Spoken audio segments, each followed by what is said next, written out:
Hello, everyone, and welcome back to Solo Spotlight. I'm your host, Ryan McDougall. In today's episode, I sit down with Greg Cooper. Greg, a judo black belt, judo coach, as well as performance coach. In this episode, we break down judo's core ideas, real paths for judo athletes, and how to train safer and smarter. We also talk about why discipline beats motivation and why he got back into competition to be a better coach.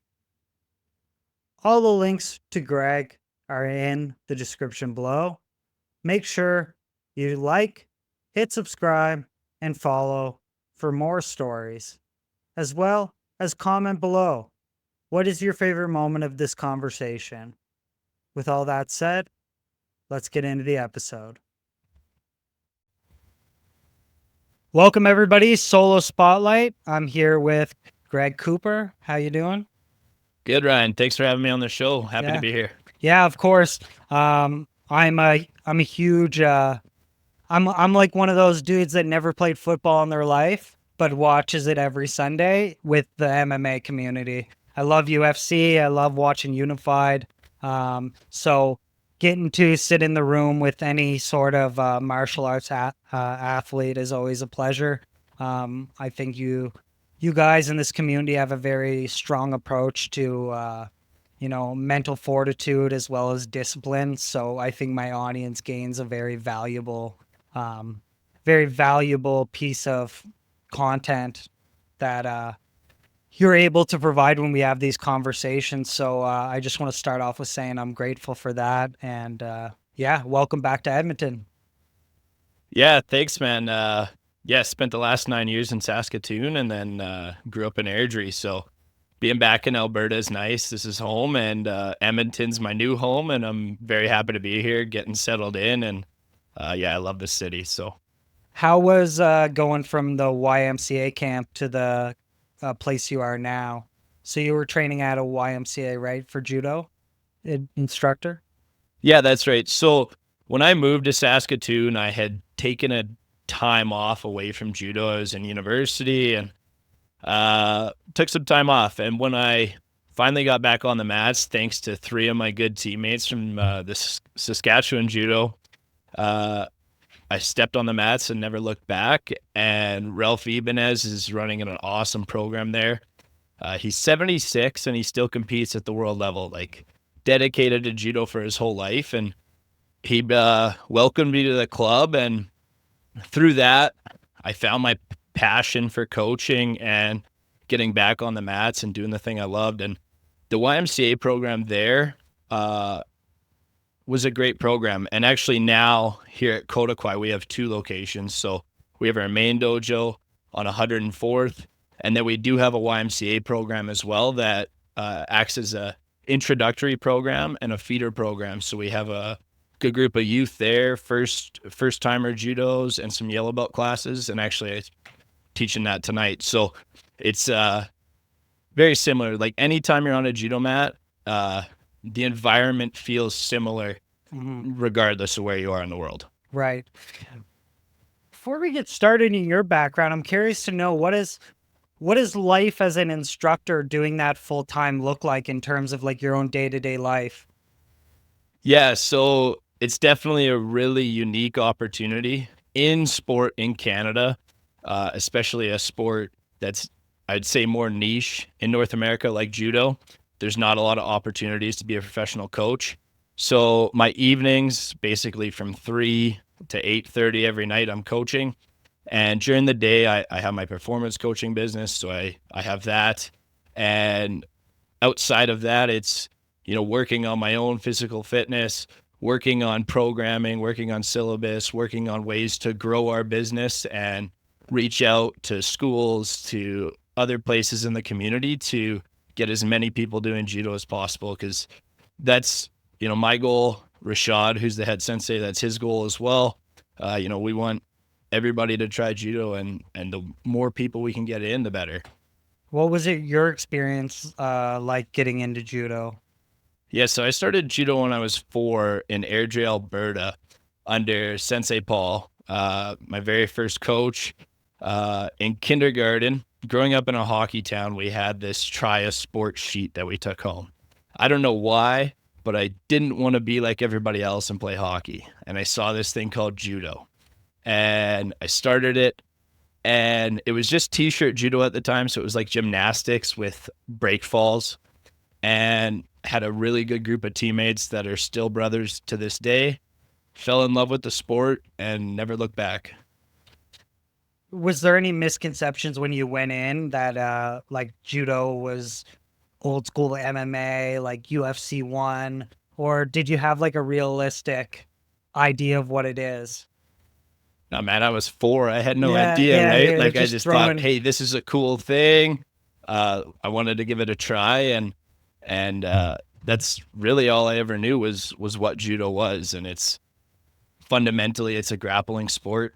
You know, stand up takedowns, pins, submissions, arm bars, and uh, a great way to just stay physically fit. It's like Yeah, it's one of my biggest passions in life. So and growing through it, how did you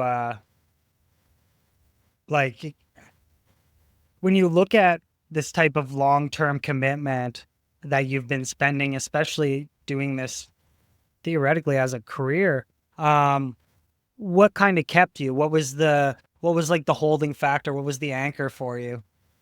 that's a great question, Ryan. So now looking back at what kept me in and what kept my love going through judo, especially when I took time away from it, and when I wasn't practicing and training, I still talked about judo every day. And it goes down to the two principles of judo. So the first one's maximum efficiency, minimum effort. And that's how much energy do I need to put out to achieve the goal, whether it's a takedown, a move, whatever I'm after. And the second one, which to me is more important, is mutual welfare and benefit. And that principle in judo embodies why I think so many people love our sport. It's not about who's the most talented, because if that were the case, I wouldn't be here today. I'm going to steal this quote from Cam Hanes. I'll never out talent anybody, Mm. but I was always a hard worker, and I loved the people I was around. My coaches were incredible. Like Sensei Paul, still call him Sensei Paul to this day.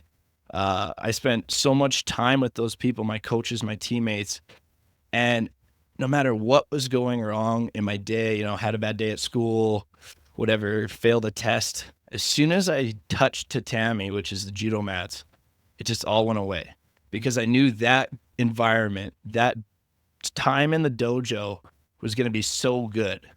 Hmm.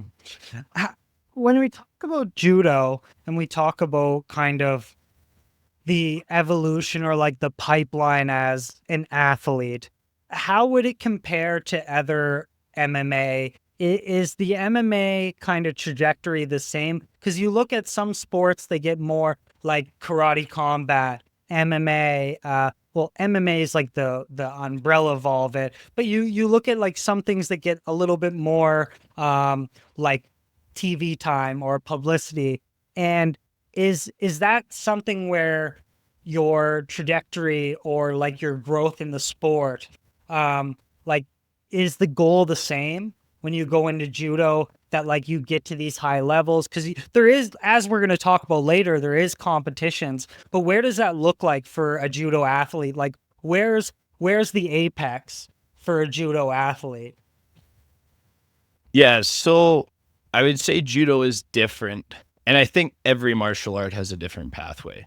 But judo, for the competitive side of thing, I'll talk about 3 streams. Mhm. There's more than 3, but competitively, it's an Olympic sport. And if a young individual starting judo is inherently competitive, they love that competition, the Olympics is the end goal. If you make it to the Olympics, you're one of the top 22 athletes in the world in your weight division, and you're the best of the best. Mm-hmm. That's the pathway. And through that, it's starting out local tournaments, then provincially, and then maybe you make a provincial team, a national team. And then if you get high enough, you start competing internationally and start getting world ranking, and then you go to the Olympics, potentially. Mm-hmm. So that's the competitive side. The Olympics is the top. Then there's the recreational side. People that just want to do a sport to have a great activity, keep them fit, have a great group of friends to be around in an environment that's inviting, friendly. And yeah, if you don't want to be hard knocks, grinding every fight, you just want to come have fun, that's a great pathway for you too. And maybe that person's goal is to get their black belt or just to come and have fun. So that's the recreational pathway. And then there's the what I'll call the fit for life. So it's similar to the rec, but that's the individual that loves this sport, that maybe thinks being a coach is where they want to go. And even when I say that, the competitive side leans to the coaching side, but the pathways in judo, it's really what the individual makes it. Mm-hmm. Whatever their goal is, like right from a young age. And I ask all of my athletes often, what's your goal? What's your goal this week? What's your goal this year? Oh, I want to medal at nationals. Great. So we're going to focus competitively to make you better in the ways that we can. I just want to show up, have fun. Great. We're going to make this a fun environment for you. We're going to do what we can. Oh, you want to be a coach? Okay, great. We'll start giving you mentorship opportunities and helping you understand the sport more technically, how you can communicate with people, and we'll take you down that pathway. So, there's endless possibilities in a sport like judo, and it's really what the individual makes it. Is there any type of like when you look at every sport, there's a type of like risk to a certain thing? With the boxing, it's CTE, football, it's CTE. Is there any sort of like consistent injury you see from like a lifetime judo practitioner? And what do you do to prevent that? That's a great question. So I'll lead with this. And I wish I could cite the article, but it's definitely out there. Judo is the safest contact sport for a kid to join in. Because especially on the dojo level when we're learning, it's as controlled as we can make it. And we start foundationally with gymnastics movements. How can I control my body by myself first? Mm-hmm. Protecting our head, break falls. Like we practice break falls from day 1 to day 100,000. Right. Every day. Because if you could fall in the dojo safe, you could trip outside and fall safe and keep your body safe. On the competitive side, if we want to get specific, if we look overall, because it is an impactful sport, we're throwing each other down to the mat. You're I'm thinking like hips, like arms, shoulders. I wouldn't say hips. I would say knees and shoulders are the most likely, because there's a lot of twisting. And excuse me, if you don't take the time to prehab and do additional strength training and mobility work, you're going to be more likely to get injured. So myself as a coach, I emphasize that, like, make sure your joints are healthy, stretch, work your mobility, work your strength training, and you'll avoid that. One of my training partners, Warren Seib, never had a serious injury. He never stopped doing judo either. And he was at the National Training Center at the highest level. He just won third at World Veterans. Wow. Incredible athlete. Never had a bad injury because he took that seriously. Now, an individual can be predetermined that, they have loose joints. Yeah. Whatever the case is, maybe you'll be more likely to get injured. But as a whole, I would say judo is a very safe sport when controlled. Right. Now, if I, as a coach, have a new individual come in and I put them against the guy that likes to grind and work hard and doesn't have an off switch or know how to change their level to, day 1, I'm not going to put them in that situation. I'm going to put them with safe partners. I'm going to put them with the coaches to do their first rounds to make sure they're safe and they feel confident. Because if somebody's in a situation where they don't feel confident, that's when things can go wrong, whether it's on the judo mat, whether it's in life, business, whatever. If you're not confident, you're going to hesitate, and then that increases the risk. So the more confident you feel about something, the safer you're going to be. Do you, like it's something that you have to emphasize, where you have to get people more thinking about like the mechanics of it rather than like the force of it. Because like I think in human nature, we want to just like dump a dude, right? So is that something where you're actively like explaining, especially when people are going from like childhood to teenage to like, is that something that's kind of one of those things like I'll give you an example for coaching soccer, like a big thing at some point, like you didn't coach soccer, then you were coaching soccer, then you were coaching attitude. So like there's a whole different dynamic of like, I'm trying to get this full piece, but I know in certain parts, it's just understandable that this guy's just going to get ahead of himself and start like getting the easiest partners and then throwing them around and kind of making himself feel like he's just like Superman. Is that like a consideration on top of coaching the technique? I'm so happy you said the word force, because yes, it is definitely a huge consideration. And I'll go back to the principles of judo: maximum efficiency and mutual welfare and benefit. I always tell all of my athletes, mutual welfare and benefit. Well, what does that mean? To an 8-year-old, it means a lot different to a 40-year-old. Mm-hmm. To an 8-year-old, it's you got to be a good teammate. Nobody here is trying to hurt anybody. And if you are, we need to discuss why that is. Mm-hmm. You know, it could be a number of things. An individual gets bullied, you know, at school, and they bring that rage. That's a lot of weight to carry, and they want to feel bigger. So to avoid that, it's always the story I always say is, hey, look, if you're the teammate that tries to beat up on the little guy or that just tries to force every situation, you're not going to have any training partners. Mm-hmm. Judo is not fun to do by yourself. Right. It's way better when you have a team. Right. So keep yourself safe, keep your partners safe, and you're going to be able to do judo for a long time. And on the force side of things, I always say, especially in randori, which is like a sparring round, which just means free practice. And I always say, this is practice. Let's play judo. Mm-hmm. If it feels like you have to force it, don't. Mm-hmm. And if you're training with your partner and they turn in perfectly, take the break fall. It's practice. This is the environment where it's okay. Mm-hmm. At a tournament, okay, different story. We don't want to land on our back. Right. If we land on our back, the fight's over. Different situation, different environment, different scenario. But in the dojo, don't force it. If it feels like you're going to force it, well, something's got to give. Mm-hmm. And that might result in an injury. That might result in you getting thrown really hard or just nothing happening. So yeah, like I never want a situation to be forced. If it feels right, go for it. Mm-hmm. If it's forced, change the scenario, change the situation, change the pace.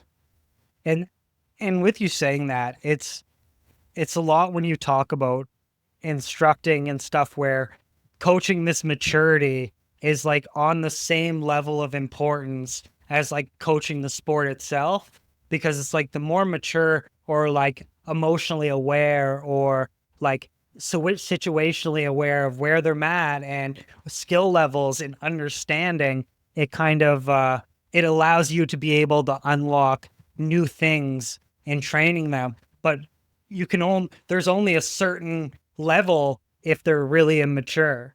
Like, and you can't break past this because you're like, well, you're going to get someone hurt. If I teach you something that's maybe a little bit more expertise and you don't have like the emotional maturity to like understand the damage that this could cause someone, it's not going to look good. Right.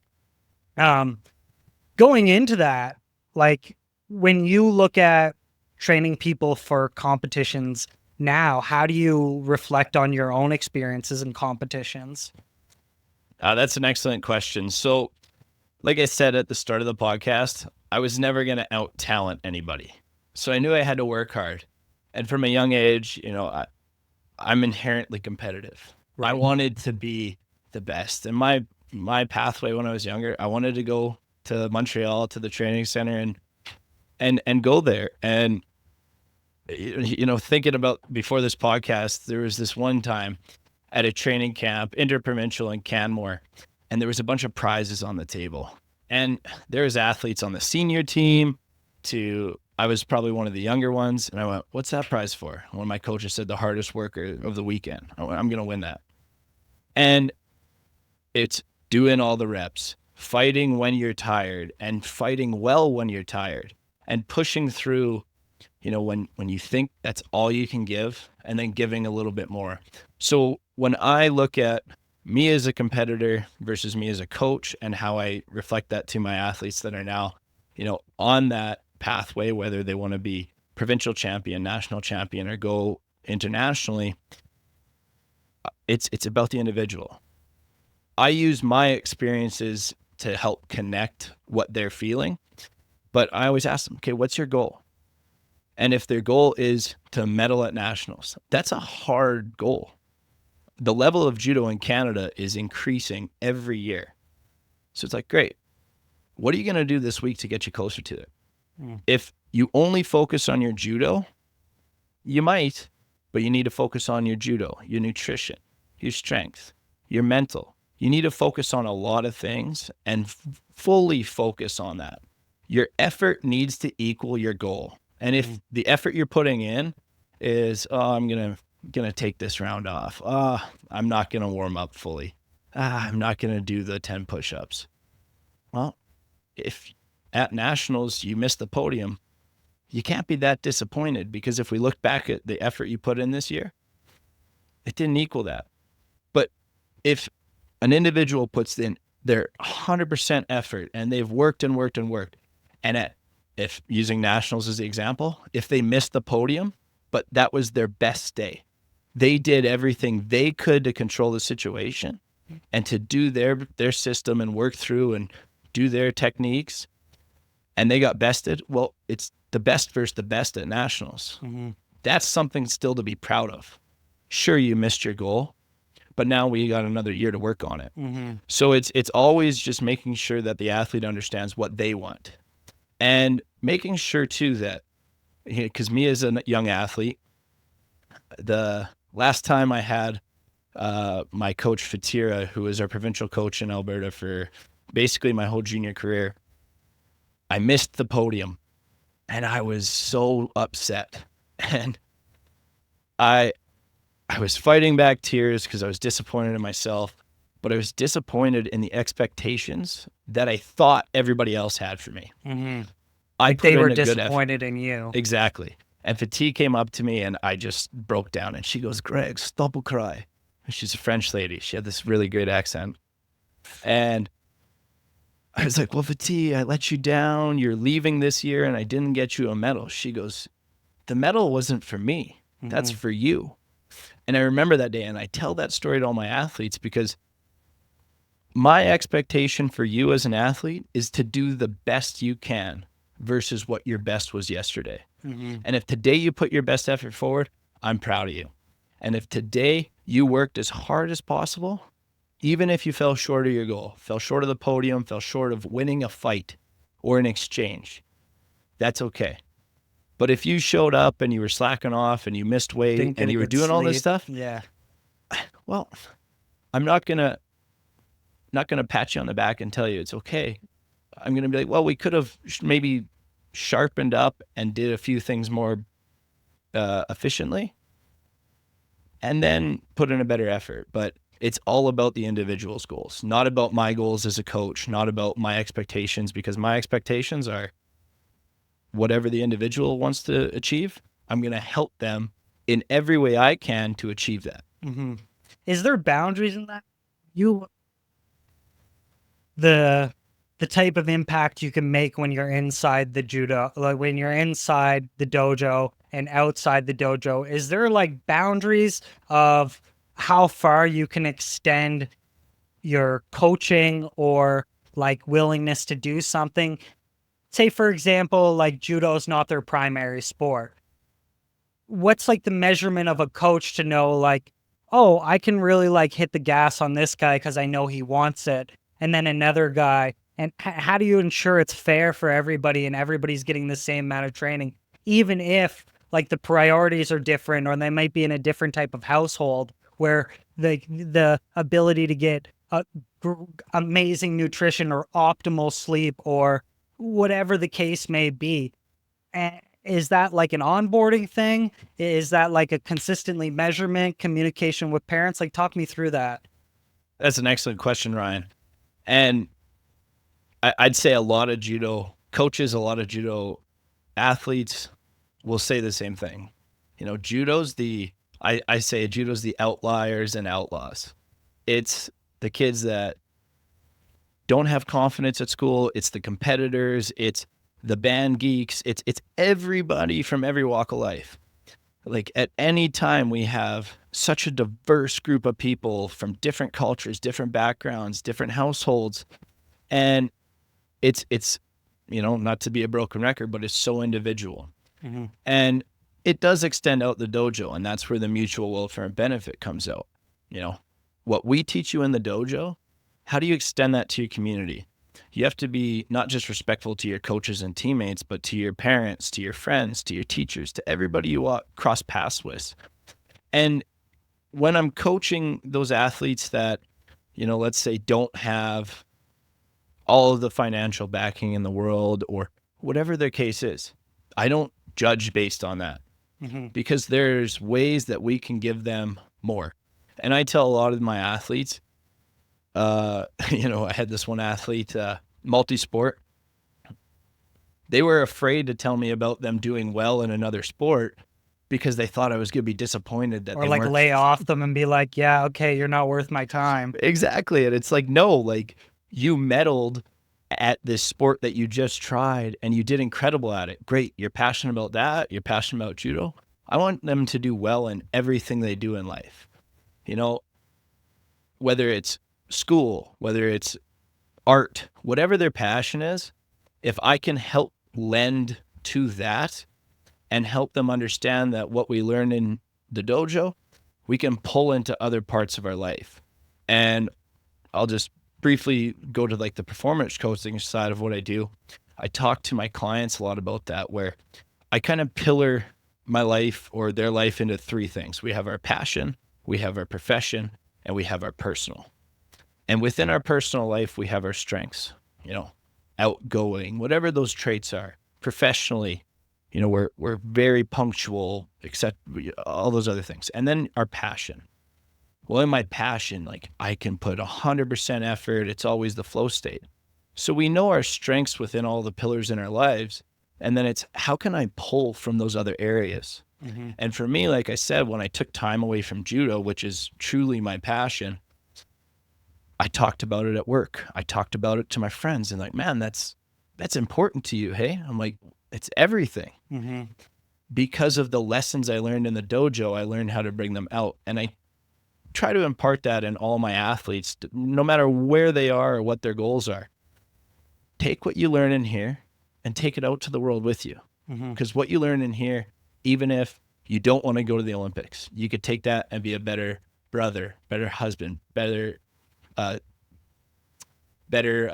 sibling, better son, whatever that is, a better IT professional. Mm-hmm. What we learn in here isn't just the techniques. Right. It's life. Right. That's really interesting. And this must have came off kind of reflecting your own journey through it.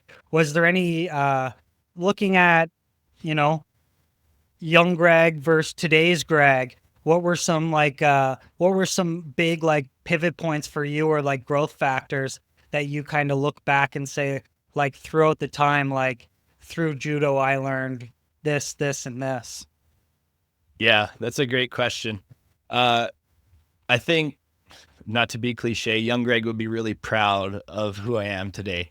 And when I left judo in 2016, I had just come back from a really bad knee injury. I destroyed my knee. I was out for a year and a half. And, I had the best care. I had the best surgeon operated on it in Banff. Really fortunate that I was a provincial team member and I had represented Team Canada at the time, so that helped me get that care. And then it was a year and a half of physio. That was frustrating as a 16-year-old athlete who wanted to be the best. Mm-hmm. And then I came back, won provincially. I was feeling good, went to nationals, got smoked. Mm-hmm. And I was a young kid. And I had really good mentors and coaches around me saying like, hey, it's not over for you yet.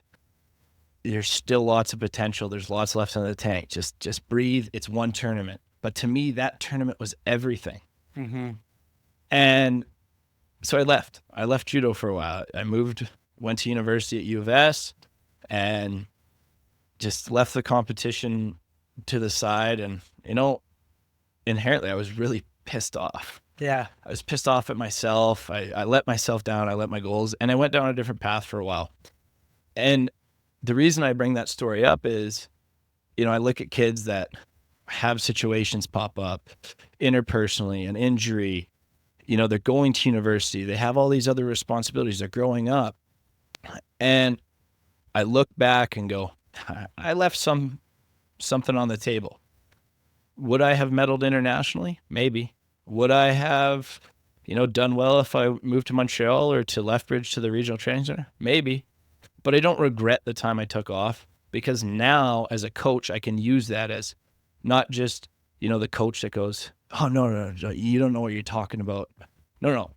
I went through a traumatic event that changed me as an athlete and changed my aspect of things. So I use that as a real way to connect to my athletes. Like, hey, again, not to be cliche, this too shall pass. Mm-hmm. Okay, we can't do judo 4 times, 5 times a week. That's all right. Just stick with it.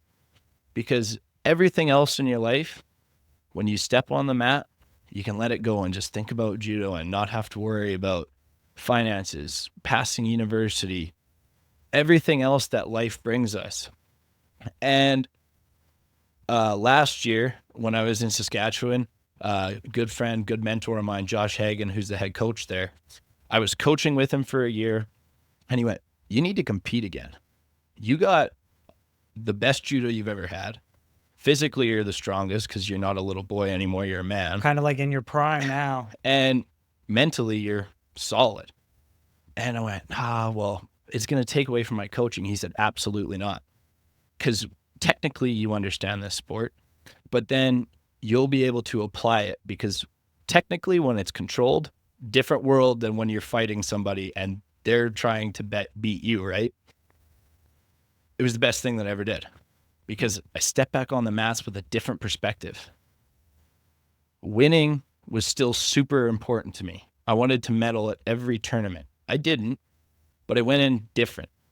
Every fight before it, I was loose. I was having fun. I was focused on my athletes, but when it was my time to fight, I was so occupied in helping them, I didn't have time to get in my head about who I was fighting. Are they better than me? Can I beat them? I was just there to do judo and to win doing it. And I medaled twice on the Canadian circuit, and it felt awesome, because it gave me that proof that, what I'm teaching is working. And then on the coaching aspect of it, and I'm so happy Josh made me compete. He didn't make me compete, but he pushed me. He was the crux of it. Is my athletes went, wow, Sensei, when you warm up, you were like sweating so hard and it looked like you just fought. I'm like, and this is what we talk about as coaches when we say, when you warm up, that needs to be your hardest fight of the day. Mm-hmm. And, you don't need to get caught up in, ooh, that person has a back patch and I don't. Well, you can buy them for $50 and you can have one. Yeah. It's not something you earn anymore. It's something you can just go out and buy. And it's laughing with the guys I'm fighting because they're my friends. And actually I coach some of them. Yeah. So, right. It was like a total different perspective. And then the athletes also, they're like, oh, Sensei's fighting. That's so cool. And for me, it really came full circle. It's into a ideology I truly believe. A coach, to have a high level of credibility, needs to have done something at the high level or is still doing something at the high level, preferably both, because they can lend not just their technical expertise and their past experiences, but they can truly connect with an athlete and go, I know what tournament anxiety feels like. I feel it too. Yeah, you just saw me compete. And I have my athletes come up, they're like, oh, you keep it loose. You don't get nervous, do you? You're like, I get Of course I do. You're like, I get so nervous. Yeah, of course I do, because it's important. If I'm nervous about something, it's because I'm there for a reason, because I want to succeed. and I want to achieve my own goals. So Right. yeah, I get nervous, and then that helps them go, oh, if sensei can get nervous, it's okay. Right. So it truly helped better me as one athlete, obviously, as a coach, as a person, and help me connect with my athletes at a deeper level. So yeah, young Greg versus me today, not totally different people, but just total gain perspective over time under tension. That's crazy. That's good for you though, to like be able to bring it full circle and not like let it stop you halfway, and then your whole existence you're just doing what if. Talk about the moment that you got your black belt. I'm interested to know how that was for you, and is that comparable to winning competitions? Is that more valuable? How does that look like in a judo athlete's life, in like ascending to a black belt level? Yeah, so the grading system in judo, everybody starts at white belt, and then there's requirements to get graded. So technically, you have to know a set amount of techniques to get your yellow belt. You need to know a number of throws, you need to know your break falls, your pins, and just some basic movements. But more than that, it's, are you showing up to practice and putting in a good effort? Are you respectful to your coaches, teammates, parents? Are you a good person? Are you doing all of the intangibles necessary to gain promotion? Because it's not just who's the best. Mm-hmm. And in going through that, every time you get promoted, yeah, it feels great. That's a recognition of you're putting in the time, you're putting in the effort, and you're learning and growing, not just as an athlete, but as a person. And when I'll speak for me, I don't want to speak broadly on this. When I got my black belt, it truly felt really incredible.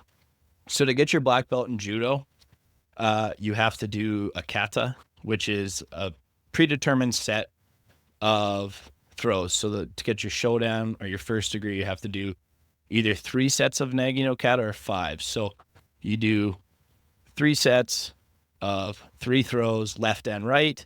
And then after that, you go through a test where you have to show a bunch of throws that the grading board, which is usually high dans, so 6 degrees, 5 degrees and up, they'll go, okay, show me ippon nagi. You have to move, show the technique. And then pins, chokes, and arm bars. And when I got my black belt, my training partner, Mackenzie, was my uke or my partner for it. He put in just as much effort as I did. He had to be there while I'm throwing him and doing all this, and he had to show up for me, and he has to know it too. And my sensei Paul was there, and he tied my black belt on me, and at that moment, it felt really good. And then I was like, great, now I'm ready to learn how to do judo. Unlocks like a whole nother skill tree. And you hear a lot of martial artists, judoka, jiu-jitsuka say that, when you get your black belt, you're ready to learn. And I tell it to my athletes too, because they're like, oh, you're a black belt, especially the young ones. They're like, oh, you're a black belt, you must know everything. I'm like, I'm just getting started. Yeah.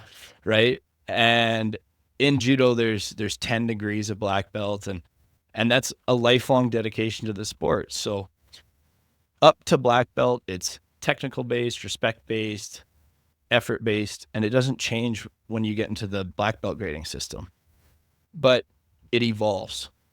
Yeah, you still need to know techniques. You need to know more techniques, but then it's, what are you doing for the judo community? Are you volunteering? Are you coaching? Are you helping other people get promoted to black belt? Are you active in the community? And as you do that, there's age limits, and then time limits. So there's no 8-year-old black belts. That doesn't exist. To get your black belt, you have to be minimum 16 years old. So there's a level of maturity required. And a 16-year-old black belt is incredible. Usually that would just be competitors at the high level. But once you get into the black belt system, I'm a 2nd degree black belt now. Excuse me. To get my 3rd degree, I have another year to wait, and then I have to pass my grading. And then there's points that are required. So you can go technical stream, and then that's more based on coaching, the community involvement, and then there is a competitive stream. So for the competitive stream, it's for the high-level competitors on the Canadian circuit and above. Are you actually winning? If you're going to the competitive stream, you have to win.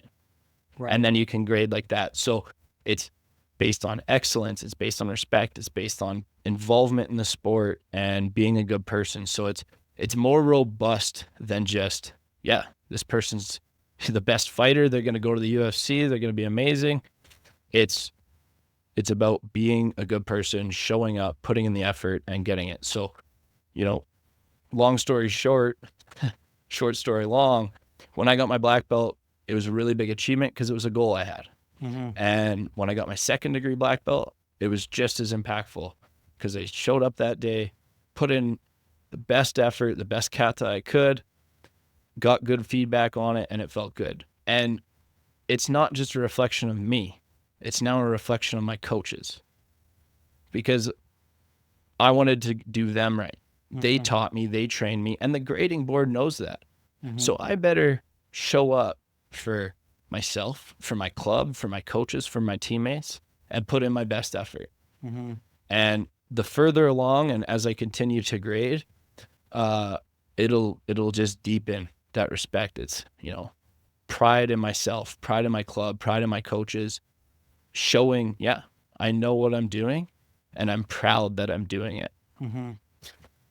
Yeah, to do that for that long, like it takes a type of mindset, right? And it takes like this endurance, and on top of that, it's that idea of facing that adversity. And it's so ironic that in life, like the only really way to get those building blocks is like to find out where you're weak in, face the adversity, feel like crap about it, find a way to work around it, and build back up.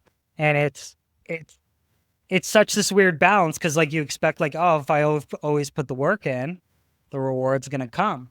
But as you see, like that always doesn't work that way, and you have to have a level of, as you discussed it, like it's more discipline and systems over motivation. And a lot of people have this idea of like motivation's kind of like this, like it's more of an imaginary thing than it is an actual tangible like idea, because what is actual motivation? And I kind of want to touch on this because I think it's very key in like, based on our conversation now and the content that I've seen over time from you, is that the idea of why you're emphasizing discipline and systems over motivation, and kind of what's the mindset behind that? And is that something you're actively doing in your personal coaching and your instructing? Yeah, so talking about the content, my Monday posts, I now call them Monday Mindset. Mm-hmm. It started out when I had a job in sales and I was a manager, and I was, running these team meetings, and I was like trying to like quote of the day, and I called it Motivation Monday. And, that was 7 years ago. And again, constant pursuit of excellence, constant pursuit of growth every day. You want to be better than you were. And I look at, what's the difference between mindset and motivation? Well, motivation's temporary. It's important. And if you need to find something or read a quote or watch a video or listen to a song to be motivated to, get to practice, whatever, great, important. Discipline is acting on that and the continuation and the effort you put forward. So having the discipline to do something for any period of time. I need to do this essay for school. I don't want to do it. But you need to impart that discipline, that this is something that isn't an obligation, but it's a duty. Similar but different. This is a duty to myself. I said that I'm going to get this done. I have to do it. And if you look in the mirror and you say, yeah, it's not that important to me, well, then that's another thing. But having discipline is something that's built over time, and you have to constantly work on. It's not something you wake up one day and like, I'm a disciplined person now. I'm going to do a routine. I'm going to drink water. I'm not going to drink. I'm going to do all these good things that all these influencers tell me to do. Discipline is built on having good mentors, having a good environment. And if you're not in a good environment, it's creating that good environment. It's surrounding yourself with good people. It's writing down your goals. They don't need to be big. With that being said, I think having big, hairy, audacious goals that are mind-boggling to other people is super important, because that will drive you to be more disciplined in that chase and pursuit of that crazy goal that everybody else, not everybody, but a lot of people want. Brian, you're never going to achieve that. Yeah. And then your metrics of success become so wide where then you hit something, you're like, you just wait. Exactly. And that's why, like, what I would say to build discipline, one, it has to start within you. You have to decide that something is important to you at a deeper level. I say passion. Passion's important. It leads. But what's the purpose behind it? What's your purpose? Mm-hmm. Well, for me, my purpose is to help individuals increase their performance, regardless of the vehicle that they drive in life. Whether it's judo, whether it's finance, whether it's art, whatever. If that's your purpose, and I can impart some wisdom, I can impart some strategy, some tactics for you, great. But all of that's for nothing if it's not important to you. It can't be more important to your coaches or to your friends than it is to you. So for an individual that looks at discipline, mindset, motivation, it's all important, but it starts with the individual and what they want to achieve with their life. Mm-hmm. And where I had another guest on, and he was more of a personal trainer. But when you talk about performance coaching, how do you keep yourself informed? Like I always say to people, like, who watches the watchers? So like, how important is it for you to also have your own coaches and your own role models and people that you're constantly getting a gauge of? Am I like, do I know what I'm doing? So like, talk to me through that as well, about like having your own need for guidance in yourself, because it's a trickle down, right? It's immensely critical. Having coaches and mentors around you that have experienced what you are trying to experience, or that have gone down a similar path or vastly different. You know, I'll backstep a bit. You hear people a lot, it's like, oh, you need to surround yourself with like-minded individuals. Yes, but you also need to surround yourself with people that think vastly different than you to lend you perspective and other ways to think about things. But if I look at my life as a total, without my coaches, without my mentors, I would not be where I am today. Without Sensei Paul, without my dad, without my grandpa, without Josh, I can name a bunch of great men and women that I surround myself with that I look to for advice. Now, is what I'm doing righteous? Is it leading people? Is it setting the right example? Is it putting me on the trajectory towards my own personal goals as a coach or performance coach or a judo athlete, judo coach? Is it taking me down that right path? Or am I wavering a bit? And having those checks and systems is so important. If all the people around you are only ever patting you on the back and telling you, good job, that's important. You need the support. You need the cheerleaders, but you need people that will challenge you and will look you in the eye and go, are you sure what you're about to do is strategic and smart for the path that you're on? Or even just tell you like, yeah, I don't think that's it. Yeah. And then you got to look at yourself and say, like, you know, and again, it comes down to this like idea of having like this self-awareness and like emotional regulation to say like, okay, having this type of criticism is not bad if it's given in the right way and you're having these conversations that are constructive enough, right? And they're coming from the angle of like, everything has to go through a cheesecloth, right? Of like, anybody can give me criticism, but then I have to vet, well, what is their background? What is informing their decision? Do they know what I'm doing on a day-to-day basis? And it's interesting because like you do like you say, you do have to surround yourself with people that are, you know, of different ways of life, of different mindsets, and it's always this balancing act of deciding, okay, are the people that I'm bringing around, like, do they know what I'm trying to do? Do they know that like what the interior, like the internal workings, like I always tell people, if you're trying to play basketball, I'm not taking advice from people that don't play basketball. That's just as simple as it is, because they're not going to understand what I'm trying to do, right? But at the same time, it's like, depending on the choices and stuff, it's a very interesting balance. And yeah, I think it's so important for people that are in your position or in other positions where they're in positions of leadership or mentorship or just anything that you're having to lead people or you're having to communicate an idea.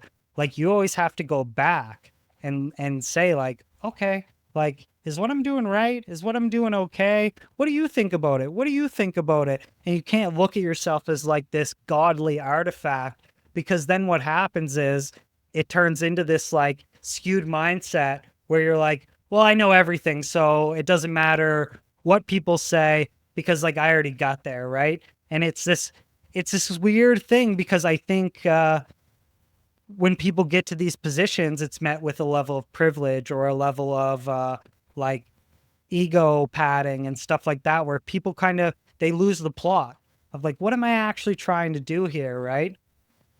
If you think you're the smartest person in the room, you need to find a new room. Yeah, And I'm going to challenge your thinking on what you said about, yeah, the basketball yeah, example. Well, you don't play basketball, so you can't. Well, Tim Grover was Mhm. Kobe Bryant and Right, Michael Jordan's coach. He played, right. but not at the level they did. And both of those individuals have stated, without Tim Grover, I I wouldn't wouldn't be. be Michael Jordan, 6-time NBA champion, So or I wouldn't be Kobe Bryant, I'll right? reword that. I wouldn't ask basketball advice from people that don't know basketball. Go. Yeah. Um, yes, I totally agree. It doesn't necessarily have to take that in world thing, but it's kind of like you have to make sure you're seeking the right advice from the right people to guide you in the right direction. Because sometimes you have people that they, again, like when you look at content creation or you look at podcasting or you look at getting to a sport at a really high level, a lot of people that you talk to are like I would say like pessimistic at best, like at their very best they're pessimists. So at their very worst they're like, that's stupid, you suck, it's not going to happen. So it's like, if you take that in, it can be very damaging for someone. But then you talk to people that have succeeded in that field, or they know it's a tough road, but they can give you ways of like stat checking and saying like, okay, you're tracking, like it's possible, right? But is there this idea of having conversations with people of saying, yeah, what you're trying to do is just like not realistic? Yeah, I think you have to. Mm-hmm. Now, I'll quickly touch on the pessimistic note you made. In today's world, because of these things, Mm-hmm. especially for young individuals, and age is no factor on it. You can find negative content like that. Yeah. Everything, anything out of the news, negative, negative, negative. The world's over. Everything sucks. Blah blah blah. But you can curate that, and you can make your social feeds full of experts that are putting out good content, that are coaches, that are experts in their right, that are lending to your values and your beliefs and make it so it is positive. Mm-hmm. So yeah, you can waste a lot of time doom scrolling and looking at that, but you can also find a lot of great content on YouTube, Instagram, what have you. Mm-hmm. It's much like the coaches or mentors you seek out. You need the individuals that have value connection to you, have belief connection to you, and that will challenge you, but also support you. Mm-hmm. It's like the old saying, A good coach will tell you what you want to hear, but a great coach will tell you what you need to hear. Mm-hmm. Whether that's, yeah, you're on the right path, keep going. And they're not going to give you the answer. Or, you know what, maybe you need to sharpen the pencil and just look at it for a few more days or a week or whatever that time is, and then come back and tell me what you figure out. Mm-hmm. And, you know, on the world of the pessimistic view, realistic view, coaches, friends, individuals have a responsibility as humans to go, man, that's not realistic right now. Mm-hmm. Maybe it's never realistic. It's not realistic for me to say that I'm going to be president of the United States. First factor, I'm not an American citizen, so it's off the table. One, I also just don't have any want or drive to do that. But in sport, to make it a little more tangible, you know, physically small individual, 60 kilo athlete, I'm going to be a 100 kilo champ. Oh, that's extremely unrealistic. You'll never get that big, you know, and that's maybe a really funny example, but I make it that way because realistic goals are important, but you can have audacious goals that are still realistic. If they seem unrealistic to other people, that's okay. But when you take an audacious goal and then break it down, so in 10 years, I want to achieve this vastly audacious, incredible thing. Great. 10 years is a long time. Mm-hmm. You have to stay disciplined for that duration now. So then what are you going to do within 5 years, within 3 years, within 1 year? What are you going to do the next month? What are you going to do this week? What are you going to do today that'll help you get there? Mm-hmm. And if you start doing these in small bites, then it becomes more realistic. Mm-hmm. But to go, yeah, by the end of this year, I'm going to be Olympic champ. Well, you don't have a world ranking. You're not on Team Canada, and that's not going to happen over a year. Mm-hmm. So let's maybe push that back to 3 years. Mm-hmm. It's more realistic now. Mm-hmm. Still very audacious, Mm-hmm. but it's doable for the right person. If Right. they physically gifted, if they technically have a great understanding, if they're disciplined, they have the right mindset. And in the sports world, genetics plays a role. If you have the genetic predisposition to be elite, that is a huge helper, and it doesn't get talked about a lot enough. Yeah. Genetics in sport specifically play a huge role in your durability and your ability to build strength and muscle, and your ability to endure long trainings and recover quickly. If you have those traits and you utilize them, and then you apply discipline on top of it, you apply mindset, you apply nutrition, you apply a good, respectful mindset to your coaches, and you are coachable, then you can achieve a lot in a shorter duration. But yeah, on the reality check, in somebody in a coaching role, to me, it's responsibility to be that reality check, especially to younger athletes, and not discourage with that reality check and criticize, but go, that's an amazing goal. Let's maybe turn the dial back and look more realistically. What can we do, you know, this year to get us to that larger goal? It's interesting because playing more of a support instead of, because some people, they just want to say like, now, right? And that's where I think people like yourself are able to come in and say, okay, it's not a bad idea. You just need to refine the idea. We just need to develop it a little. I call it, like with everybody I see that faces challenges, I say, it's just about kneading the dough. I was like, it's just like, all you got to do is like work on it, right? And eventually you're going to find out in experience what's going to work and what doesn't, right? And you're going to find out like what your own temperament is to certain things. Now, when you look at you as a performance coach, you as a judo instructor, do you have like instances in your mind where you've like known, okay, I can dial it up on this guy? Like, okay, I can see the fire in this eyes. This guy got it. I know like I can push him a little harder because I can see that he's kind of met my like internal criteria of like where he thinks he's going to get. And now I can really like get him there. Whereas some people, it's more of like that planning where you're kind of, okay, let's see if you're going to show up every day. Let's see if you're going to come to the meetings. Let's see if you're going to write down your pros and cons. And then you start to see that is they're like, okay, now I can dial it to 100. Yeah. And again, it's an individual basis. The more time you spend with a group of athletes and an individual, you understand how they respond to certain tension, how they respond to certain communication. And if you're being the rah-rah coach to an athlete that needs the more empathetic coach, that needs you to support them, that needs you to tell them, hey, that was a great technique you just did. Mm-hmm. But instead you're going, what are you doing? You need to work harder.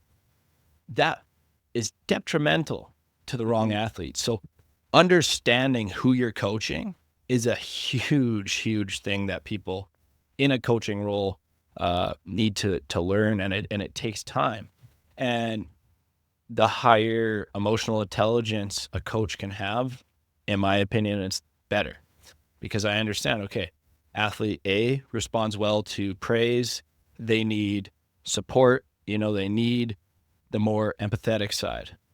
Athlete B wants that hard knocks, more reps, work harder, a little bit of more of that raw, in your face coaching, and they'll accelerate. Mm-hmm. And it can change. Okay, well, that athlete that used to respond to that, they're growing every day too. Now they need for me to tell them, hey, you're doing a great job. You're doing all the right things. And it's adjusting that. It's not a one size fits all by any means. And it's not a one technique fits well for one athlete forever either. It's adjusting your coaching. It's adjusting your communication on the fly. And same thing in the performance coaching world. And it's always a constant reminder I give everybody on the performance side and on the judo side, how bad do you want it? Mm-hmm. What is important for you, to you right now? Mm-hmm. Look at the short term and the long term at the same time. Okay, this is really important. Okay, you know what?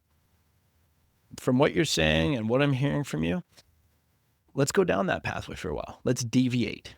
It's not singular. The pathway to your goal is not linear. Mm-hmm. It's taking this route for a little bit, going off the beaten path, exploring this opportunity, taking what you can from that. Okay, now I'm going to veer back. Now I'm back on, the main path, if you will. Great. Still focused. And then something happens. They lose motivation. They lose the discipline. They lose sometimes the love for the thing that they're chasing. And it's, how can we get you back? Or how can we keep that while we're focusing on other things? So it's such an ever evolving thing. Mm-hmm. And talking about that, it's also important to mention, like, taking on the role of an instructor or a coach or a mentor, you also have to worry about keeping yourself intact. And it's important to talk about the idea of what practices you put in place or boundaries or non-negotiables that you do for yourself to make sure you're showing up as like the best person for your clients, for your athletes, and like what does that day-to-day look like for you? Great question. So I'll lead that off with a quote from one of my mentors, Tommy Macias. He's a coach from Sweden, one of the best judo players ever, world silver medalist. He always talks about, in the coaching realm, you need to bring the energy. If you come on to the mat or come into a coaching session down, low, that reflects. In my experience, the younger the athlete, the faster they click onto it, Mm-hmm. because they're so in tune. They don't have world perspective of facades or masking. Mm-hmm. They could tell, well, Sensei, what's wrong? You look sad today. Mm-hmm. Oof. And that's not a bad thing. You don't always need to be here, but you do need to bring that energy, and you need to as a coach, as you mature, you need to be able to leave that on the side of the mat or leave that at the door when you go into a meeting. And it is doing that because you have to take care of yourself. You have to have your own goals as a coach too. And for me, physical fitness is the foundation for everything. Days that I don't work out, which are very few, days that I don't get out for a ruck, my energy's lower. So for me, non-negotiables are some form of fitness, getting outside in fresh air, even when it's minus 40. Honestly, those are my favorite days. But if you ask a lot of people, I probably have a few screws loose because of that. Like I'll go David outside Goggins when it's minus mentality. 40, Yeah. right? But that's for me personally. I'm not saying whoever's listening to this, like that's what you need to do to get done. No, do what works for you. And for me, that's what works for me. I check my nutrition, keep hydrated, and I meditate lots. You know, some people say, "Oh, that's some woo-woo stuff." I meditate every day.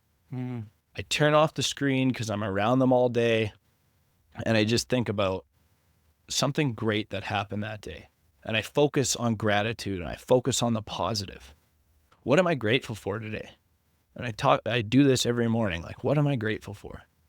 Well, I'm grateful for the people around me. I'm grateful for this opportunity to be able to coach every single day in the sport that I love. I'm grateful for whatever that is for that day. So fitness, gratitude, and nutrition. When you fuel yourself, mind-gut connection is really important. When you fuel yourself with good nutrition, you stay hydrated, your energy is naturally going to be higher. And, I don't have a magic pill. No coach does. If you have a coach that says they do, they're probably full of it. Yeah. So it's for me, that's what works for me. And when I have clients or athletes be like, what should I start doing? I'm like, try a bunch of things, especially when they're younger. Try. Maybe it's swimming. Maybe it's walking your dog. Maybe it's listening to a certain podcast or an excerpt or whatever that is for the individual. Try a bunch of things until something makes you fully energized. And it's different too, right? If we talk about communication, introverts, extroverts, an introvert needs that time alone. Being around people will burn them out. And extroverts, when they're around people, they're happy. But extroverts, in my experience, as an extrovert, do need that time alone to decompress as well and go, okay, calm.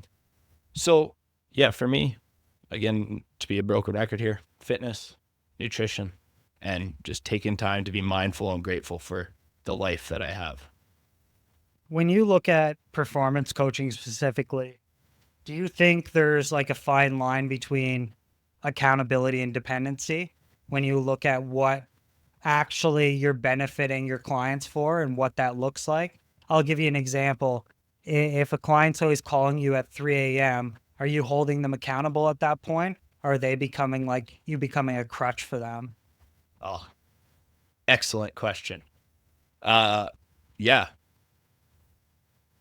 I used to be afraid of giving out valuable content for free. The sheets I make for my clients, the techniques, judo, all that. And one of my mentors is like, well, why? Somebody can take that and go as far as they want with it. But the accountability a coach can lend is paramount. And it's as much as that person wants. But I'm always aware. It's like, okay, is this person becoming dependent on me? Are they waiting for that next call, that Monday morning meeting? And that's what gets them through the week. And it takes a lot to look between the lines and read between the lines of, is it dependency or is it accountability? And it's always imparting that back to the individual. What do you need out of this? What are you looking to get out of this? What's still important to you? And if somebody tells me, I've never had this much coaching before and it's really doing wonders for me, and I went out and they list off their wins and their challenges, and I see how they're phrasing and framing their world, I can see if it's accountability or dependency. And to go back to Tommy Massius, he always says, as a coach, I'm always trying to make athletes that don't need me in their chair on mat side. If that athlete performs less if I'm not there, that's dependency. They're coach Where isn't is there. he? Well, we're not always going to be there in the athlete world and the performance coaching world. I'm not sitting in those meetings some of my clients have. I'm not sitting in any of the meetings. It's them. And it comes back to imparting that, hey, I'm here to help you, keep you accountable, do what I can to help you achieve your goals. But at the end of the day, you're the individual that's achieving it. It's the hero's journey. A coach isn't the hero. You know, I use the Star Wars example, right? Obi-Wan and Luke Skywalker. Obi wasn't the hero. Luke Skywalker was. Obi-Wan guided him on the journey, right? In the first movies anyway, until he became bad guy. But, but right, like you can name any example of the hero's journey, and that's what it is. I'm here to use my life experiences, to use my perspective to guide the individuals on their own journey, but it's their journey, not mine. I'm not here to take credit for it. I'm not here to be praised or take the credit. And if I ever am that way, I need to really check myself. But that's not something I do or look for. And, you know, in the judo world and in the coaching world, Sensei Paul, he said this to me when I started coaching. He's like, it's the world of delayed gratification. If you're looking for instant gratification, that, thanks, coach. Awesome. You're in the wrong industry. You're in the wrong realm. But it's finding the joy of seeing people succeed in their own right. Because I have my own goals. And they need to have theirs too. Was finding that separate like a learning point for you in terms of finding out how much of someone else I can take on and how to stay removed from it and finding that balance? Because I assume in the coaching world, like having those tough conversations, it's not something that people are well versed in all the time. So what was that like learning from you in order to know, well, am I doing too much? Do I need to tone it back? And how am I like protecting myself as a coach and making sure like I'm not overextending myself and then feeling bad when they don't adhere to my coaching, or I'm going too hard and then it totally turns them off of a sport? Still learning.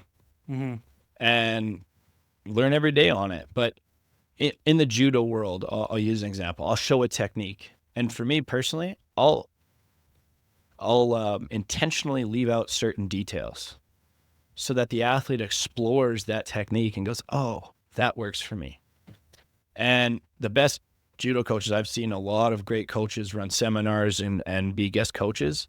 And the similar factor, after they show that technique, they go, that being said, this technique works for me and my body mechanics and my judo style. It might not work for you. So take what I taught you today, if you take it at all, and make it work for you. And again, it's always going back to, this is my experience. This is my way of doing it. What works for you? And on the performance side, one of the very first sheets I give a client is, for some of them, the hardest sheet they've ever had to fill out in their life. And it's not mandatory, but I will tell them it's going to challenge their thinking. And it's right at the top. What's your purpose? But it says, what's my purpose? So then they look at it and they go, phew, I don't know. What do you think? I can't think for you. That question can only be answered by you. They'll give me a lot of information. I might be able to make assumptions or educated guesses on what I think their purpose is, or their passion, or what their goals should be. But should is a really dangerous word. What you should do. Well, then you're almost like pointing them in that direction. Oh, okay. Exactly. My coach told me that I should be like a public speaker. So now I'm going to do it. Exactly.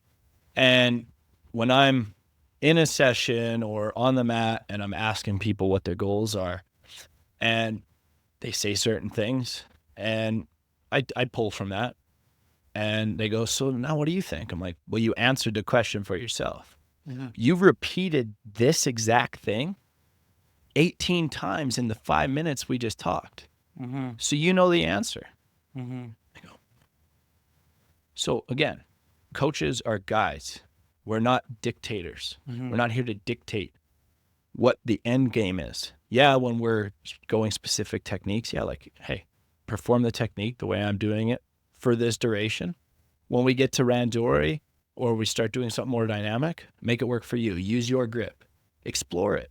Or in the performance coaching world, it's great. Like, I coach financial advisors, I coach media, I coach athletes, I coach people from all. I'm not a financial advisor. Mm-hmm. I understand media and marketing, but I'm not a marketer. Mm-hmm. I'm an athlete. I understand that the most, but I'm not that athlete. I'm not Ryan. Mm-hmm.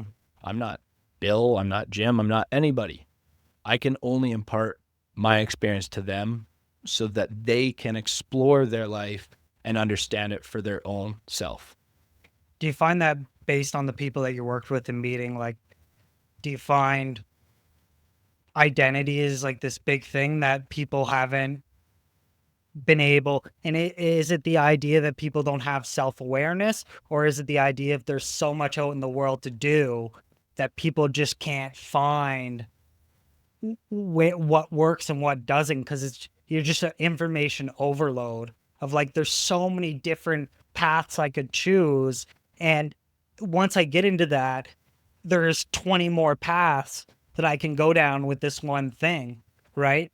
Is finding people's identity the first place people start? Sometimes. I think an individual, like I said, to accept any level of coaching, to accept any level of advice, you need to be willing to be coachable, and you need to be willing to be vulnerable and understand that you need to have some level of accountability or discipline to take that next step and to do what scares you and go down that path of, who am I? Mm-hmm. The world's big. There's a lot of endless possibilities. And I think this example will be pretty prudent here. In North America in sports, I think there's a really, really bad thing that is done. You're not elite level at 16, 17, 18, ending high school. You're done. Yeah, there's nowhere for you to go. You started too late. That's terrible. Yeah, that's 16, 17, 18, unless you're the 0.001%, yeah, then Yeah. okay, you're on the trajectory. But in judo, Josh, my mentor Josh, he uses this example a lot. Colin Oates was the head coach of Judo Britain for a while, and he had his best result in his 30s, went to his first Olympics in his 30s. So he didn't peak at 16, 17, 18. And physically, for men in particular, like, we don't peak physically until we're in our mid-20s. 60, you know, frontal lobe.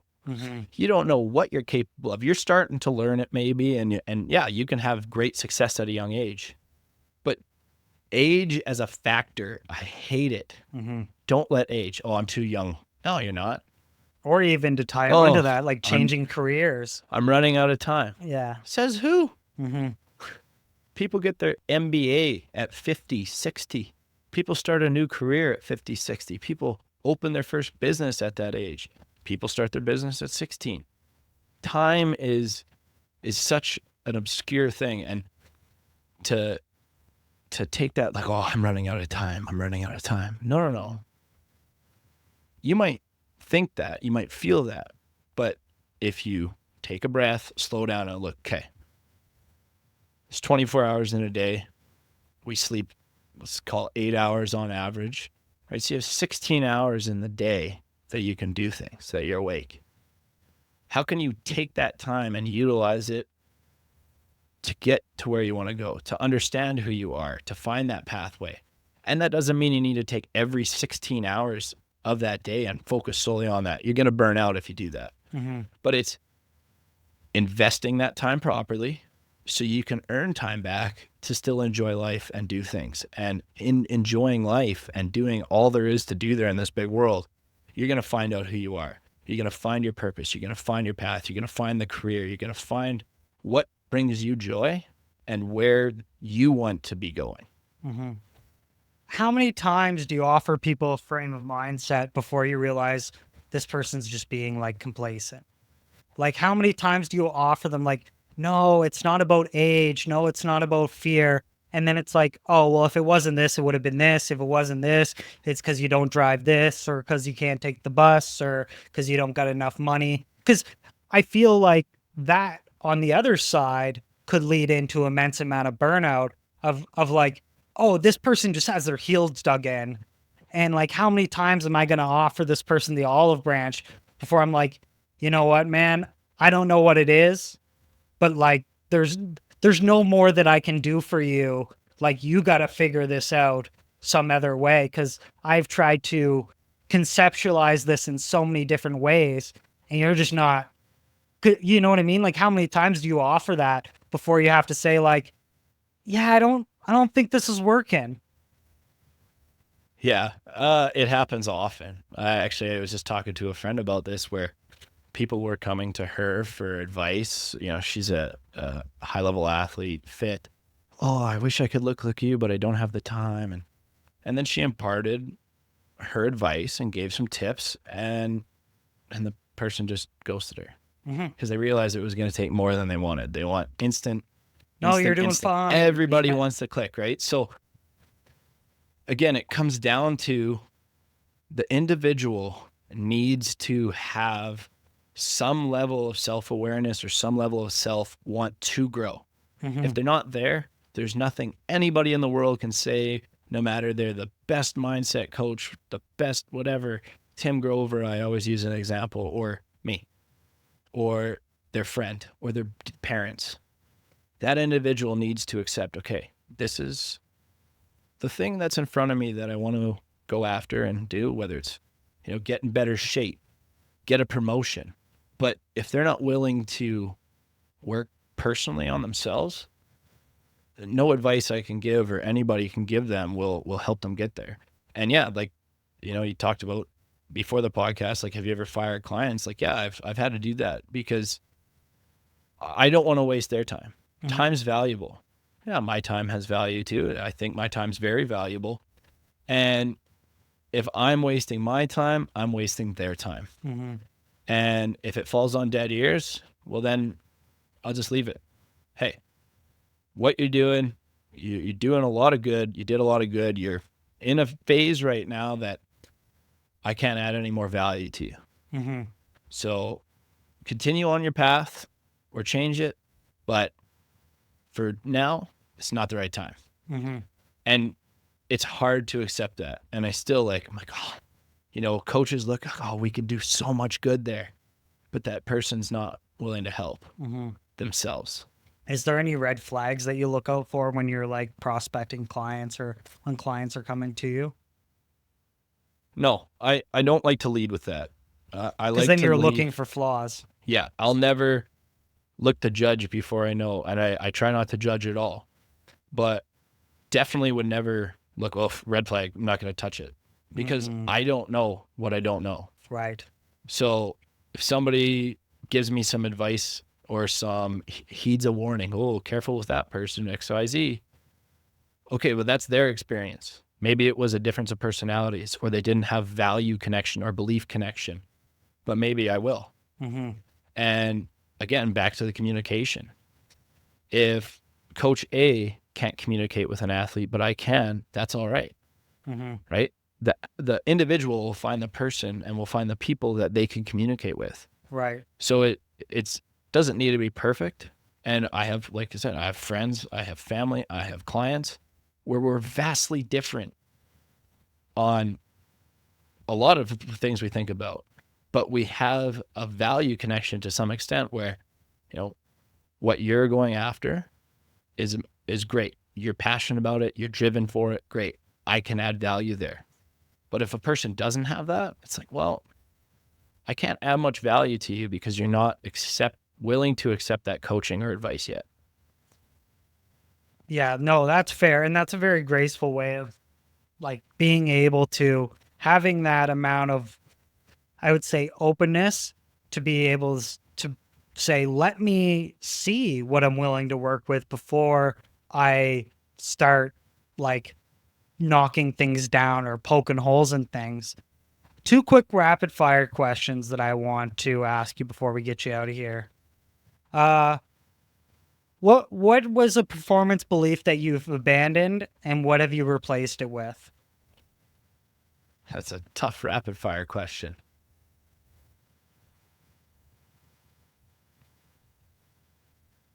Repeat that question one more time so I can answer it properly.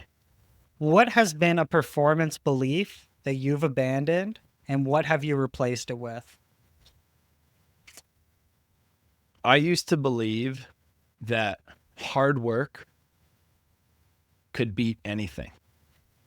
But hard work alone isn't the answer. It's, there's the saying, oh, work smarter, not harder. No, I don't think that's right either. You need to work smart and hard. Mm-hmm. At each goal that you have, each small goal that you have, yeah, you need to put focus and energy into that thing, but it needs to be efficient as well. Mm-hmm. So yeah, hard work is really important, but if you're just working hard in general, well, then that can lead to burnout or just work to running on a hamster wheel. Spending all these hours doing what? And I've been there. I've definitely spent a lot of hard work on things that, looking back, it's like, oh, I was working hard, but for what? I didn't reap any benefits or rewards from it. So it's, hard work used to be that belief, but now it's working smart and hard towards a targeted task.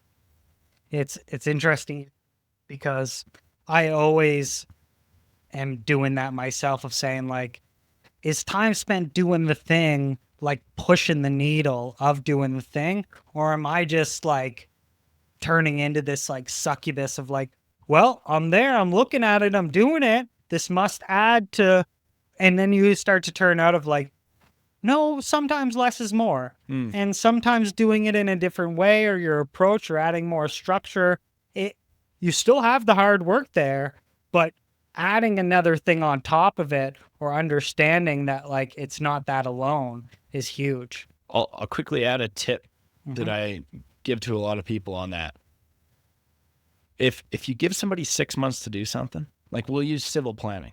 Oh, we're doing this construction project on the Henday. It's going to take 8 months. They're going to take exactly 8 months to do that. But if an individual goes, okay, I'm going to achieve this in 6 months, I will challenge them and go, try to do it in a month. Because then they're going to focus their time more. And instead of spending 3 hours a day working on that thing, they can chunk that down to, I'm going to focus 25 minutes, really, really focus on a specific thing on that larger task. And then after 25 minutes, I'm going to go take a break. I'm going to stretch the legs, get out, fresh air, go play with my dog, whatever it is. And then I'm going to do another 25 minutes. And it's chunking that down into bite-sized targets where in 3 hours, okay, I worked on this thing for 3 hours, but 20 minutes of it I was scrolling Instagram. 20 minutes I was just scrolling, looking at the screen, where it's like 25 minutes, like, okay, I gamify it. Gamify your life. 25 minutes, I got to go. Boom, boom, boom, boom, boom. Timer goes off. Whoa, I did a lot in 25 minutes. So make the target shorter, the time shorter, and you'll achieve a lot more than you think you can. Last one, 3 non-negotiable habits for success. Focus your time on what is truly important to you, not what other people have perceived expectations for you or what they think is right.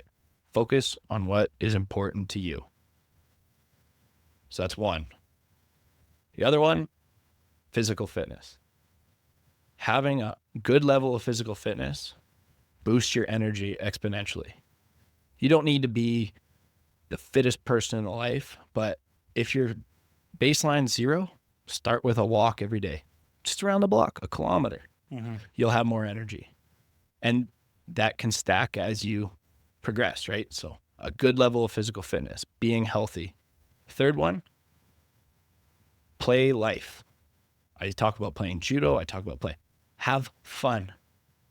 Nobody gets out of this game called life alive. So enjoy it. Smile, laugh, go on vacation, take a break, do that concert that you think is a waste of time. Do the things that bring you joy and play life. So sum it up, do what's important to you, have a good level of physical fitness, and have fun and play life. That's amazing. Well, this concludes our conversation. I'm so grateful, man. This was an amazing conversation. I got to learn about you. My audience got some very actionable things, as well as understanding your journey. Maybe there's some people that are watching out that already know you. They get to learn a little bit more about you. People looking to follow your journey more or get in contact with you for, advice on judo or performance coaching, where can they find you? Yeah, so I'm very active on social media at Coach Greg Cooper, Instagram, Facebook. Instagram is my primary. And then Kodokwai Judo Club here in Edmonton. We're on 104th, so you can look us up, Kodokwai Judo Club or YEG Judo. Yeah, we'll tape one of these And brochures, tape it up right here. yeah, on the performance coaching side, if you're curious, shoot me a message. On the judo side, stop by the club. We're there every day. We offer free trials. I do one-on-ones, and we have classes for every age and ability level. So hope to see people reach out and hopefully see some people on the mats. Yeah, awesome. Well, thank you so much. Audience watching, thank you so much for taking the time to watch this. I hope you see an immense value from this conversation, as much or if not more value that I have seen.